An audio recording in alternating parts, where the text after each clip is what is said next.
Hey guys, welcome back to the channel. In today's video, I'm going to show you how to use OpenAI Codex in VS Code. So let's jump right in. First, you want to open your Studio Code on your computer, and once it's open, look for the extensions icon on the left sidebar. This is the one that looks like four little squares. So click on it, then in the search bar, just type in Codex. Wait for the results to load and look for the Codex OpenAI's coding agent, this one. And you want to make sure it has the verified badge from OpenAI. And once you find it, just click on it, then hit install. After installing, you'll be asked to trust the publisher. So just go ahead and confirm that.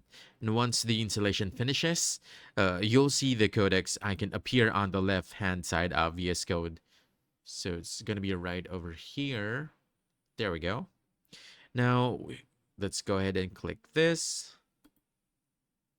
So here you'll see two options. You can either enter your OpenAI API key, or you can also choose, which is the easier way for me, is to click sign in with ChatGPT.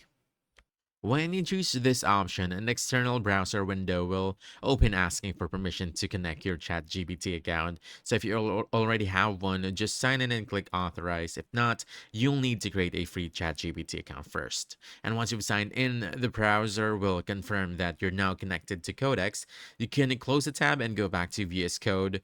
Codex should now say signed in, meaning it's ready to use. And basically, that's it. You can now start using Codex directly in VS Code. Ask it to generate code, explain snippets, or even help you debug your projects. It's like having an AI coding partner right beside you. So if you found this helpful, don't forget to hit that like button, subscribe for more quick guides, and I'll see you in the next one. Thanks!